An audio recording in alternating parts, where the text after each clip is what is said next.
Ariel Helwani in London alongside the former WEC featherweight champion, the legend himself, Mike Brown, who of course is here to coach his good friend, training partner, longtime friend, the one and only Brad Pickett, who will be competing this Saturday night at UFC Fight Night London.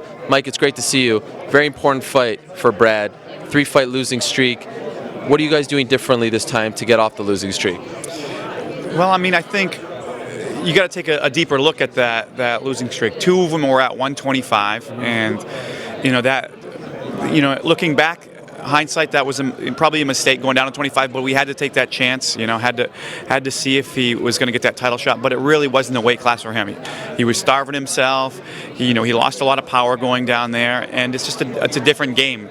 They're so quick and they move so much. And then his one fight back up to 35, he was looking great. He was having a brilliant fight with Thomas Almeida, and he got caught with a huge flying knee, and he got hurt by it. But that knee would have hurt anybody. All right, so now you fight Francisco Rivera, a bit of a late notice opponent. Do you like the switch, or did you like the original plan?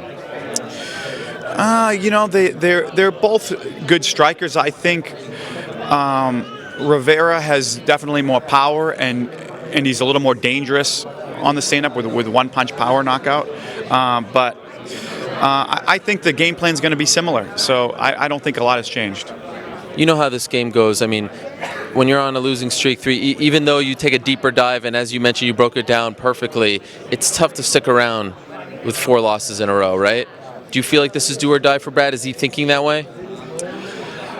I think he is thinking that way, although I'd rather him not be thinking like that. But at the end of the day, it's always on the back of a fighter's mind. Nobody likes to put a series of losses strung together, but they all were for a reason, and I just think he has to stay loose out there and be himself and not go for a fight of the night, which a lot of the times he does. He's so exciting. I'd like to see him be a little more strategic, mix his striking with his wrestling, do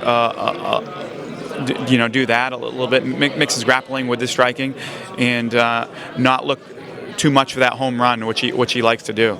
So here's a better question. As his coach and someone who's been there before, how do you get him to not think that way?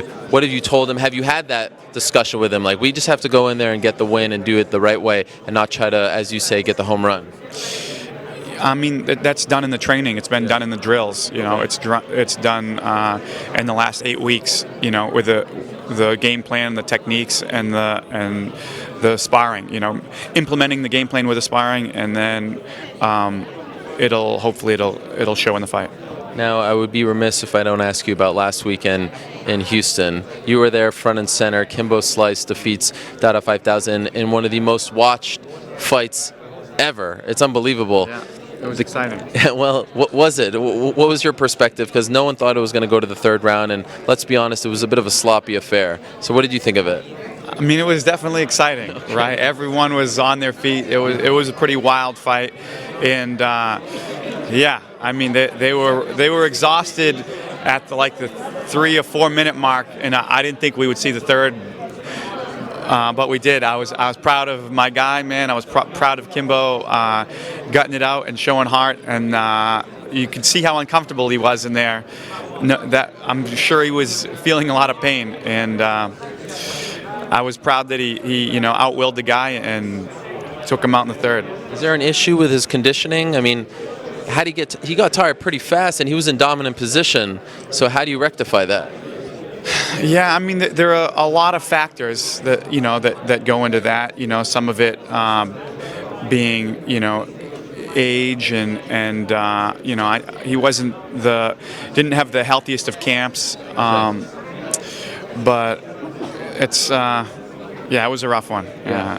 And to be quite honest, a bit of a scary one as well. After what happened afterwards, multiple reports that Dada 5000's heart stopped, that he's still in the hospital. A very scary situation. Did you have any idea? Could you tell that he was in bad shape after the fight? Did it seem, or only after the fact once you heard the reports? He did look bad when he was laying on the cage floor.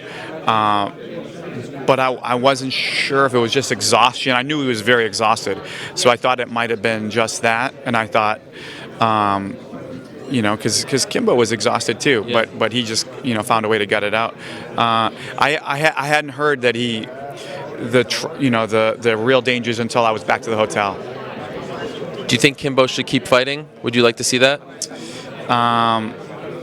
That's on him, but that As his coach, that I mean things would have to change. in what respect?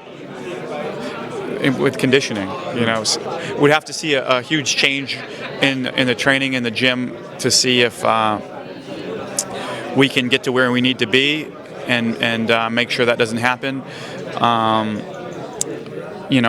Otherwise, I think that would be best to leave on a high note. Fair enough. Well, best of luck to you guys this weekend. Looking forward to it, and always great to catch up with you. Yeah, great to see you. Yeah.